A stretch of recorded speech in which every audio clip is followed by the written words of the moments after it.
Have you ever heard a voice so beautiful it stops you in your tracks? That's what Whitney Houston had. Pure, unforgettable talent. She wasn't just a singer. She was a legend.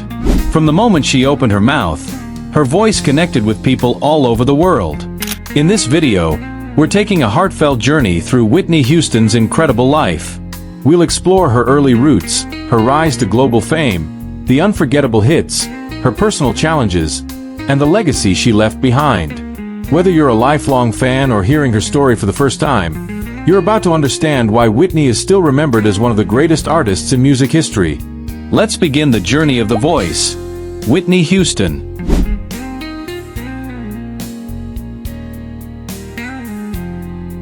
Whitney Elizabeth Houston was born on August 9, 1963, in Newark, New Jersey. Her family was filled with music. Her mother, Cissy Houston, was a professional gospel and soul singer. Her cousin was Dionne Warwick, a major pop star, and her godmother was the Queen of Soul herself, Aretha Franklin. So naturally, music was in her blood. Whitney began singing in the church choir at just 11 years old, impressing everyone with her soulful voice. People who heard her sing said it was like listening to an angel. Besides music, Whitney also modeled and became one of the first black women to appear on the cover of 17 magazine. But while modeling paid the bills, her heart always belonged to music. Even as a teenager, it was clear, Whitney Houston was destined to become a star.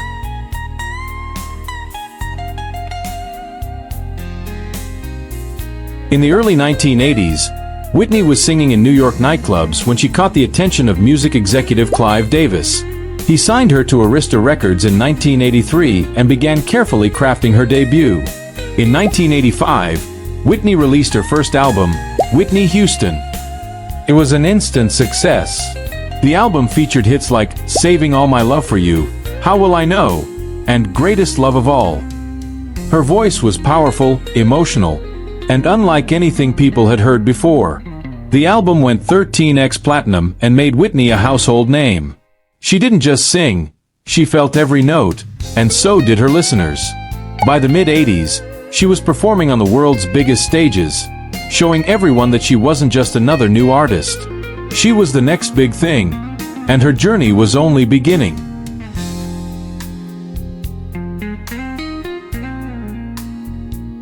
Whitney's second album, simply titled Whitney, was released in 1987, and it made history.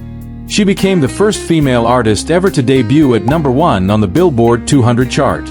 The album gave us iconic tracks like I Wanna Dance with Somebody Who Loves Me, Didn't We Almost Have It All, and So Emotional.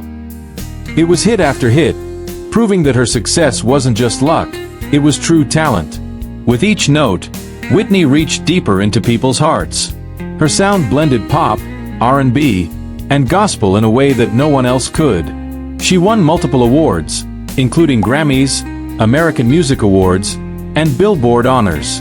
She became an inspiration for millions of young artists, especially women of color who finally saw someone like them dominating the pop world.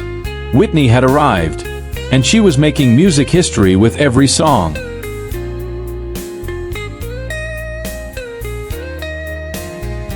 In 1992, Whitney took a bold step. She crossed over into acting with her film debut in The Bodyguard, starring opposite Kevin Costner. While critics were mixed on the film itself, there was no doubt about the power of the soundtrack. Her version of Dolly Parton's I Will Always Love You became one of the biggest songs of all time, topping charts for 14 weeks and winning multiple awards. The Bodyguard soundtrack sold over 45 million copies, making it the best-selling movie soundtrack ever. Whitney had now conquered both music and film. Her performance in the movie was praised for its grace and charm, while her music stole the show. At this point, Whitney was more than a singer or actress. She was a global icon, a symbol of talent, elegance, and power. Her career was at its absolute peak.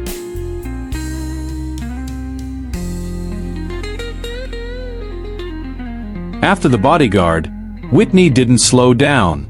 She starred in more films like Waiting to Exhale and The Preacher's Wife, both of which featured hit soundtracks. In 1998, she released her comeback album, My Love Is Your Love, after an 8-year break from studio albums. This project showed a more modern R&B side of Whitney and gave us tracks like Heartbreak Hotel, It's Not Right But It's Okay, and the title song My Love Is Your Love. The album was praised by fans and critics alike, showing that Whitney still had her magic. Her voice had matured, but it was still as moving and powerful as ever. She performed at major events and remained a favorite at award shows. Whitney's ability to stay relevant through changing musical styles showed just how talented and versatile she truly was.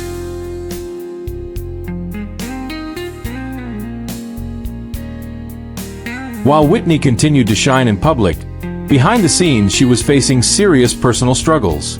Her marriage to singer Bobby Brown was troubled, filled with public arguments, rumors, and legal issues. The couple had a daughter, Bobby Christina, in 1993, whom Whitney adored, but her life was growing more chaotic. By the early 2000s, her problems with substance abuse became harder to hide. Fans were concerned. Her once glamorous image appeared to be fading. In interviews, Whitney looked tired and sometimes erratic. Her 2002 interview with Diane Sawyer was especially painful, as she admitted to using drugs and spoke openly about her inner battles. Despite everything, she never stopped trying to make a comeback. Whitney knew she had demons to fight, and she wanted to win. Her story became one not just of success, but of survival and resilience.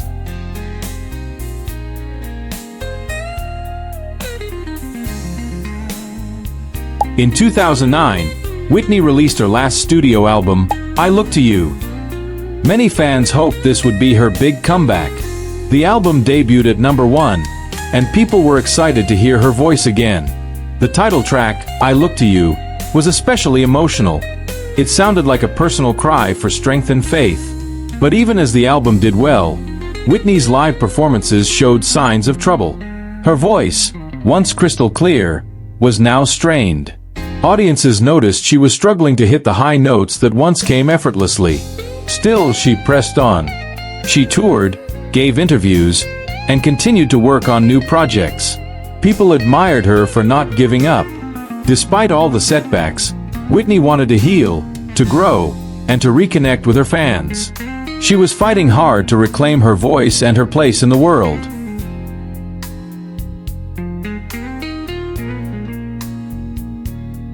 On February 11, 2012, the world was shocked by tragic news. Whitney Houston had passed away at just 48 years old. She was found in a hotel room bathtub in Beverly Hills, just one night before the Grammy Awards. The official cause of death was accidental drowning, with heart disease and drug use listed as contributing factors. The loss was heartbreaking. Millions of fans around the world mourned. Her music played on every radio station. Tributes poured in from celebrities, musicians, and public figures. At her funeral, legends like Stevie Wonder and Alicia Keys performed in her honor, and Clive Davis gave a moving speech. The world lost a once-in-a-lifetime talent. Whitney's death reminded us how fragile life can be, even for someone who seemed so strong, so gifted, and so full of light. Her voice was silenced, but her legacy was just beginning. Chapter 9. Whitney's Everlasting Legacy. Even after her passing, Whitney Houston's legacy continues to grow. Her influence can be heard in today's biggest stars, like Beyoncé, Adele, Jennifer Hudson, and Ariana Grande, all of whom name Whitney as a major inspiration. Her recordings are still streamed by millions, and her music is featured in movies, commercials, and performances around the world. In 2020, she was finally inducted into the Rock and Roll Hall of Fame, a well-deserved honor. Her story has been shared in books, documentaries, and biopics that reveal not just her voice, but her heart, her struggles, and her love for music. The Whitney Houston Foundation for Children, which she founded during her career, continues to help those in need. Whitney's spirit lives on, in every high note, in every love song, and in the countless lives she touched with her voice.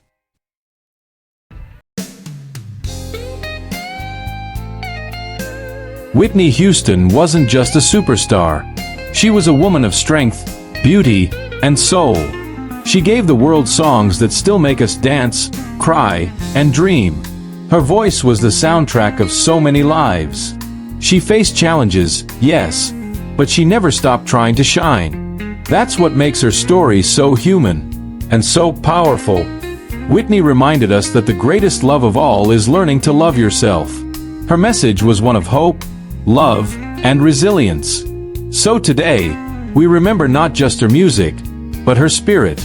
Whitney, thank you for sharing your gift with the world. Your voice will echo forever. Thank you for joining us in celebrating the life and legacy of Whitney Houston. If you felt inspired, moved, or just enjoyed this video, please give it a thumbs up.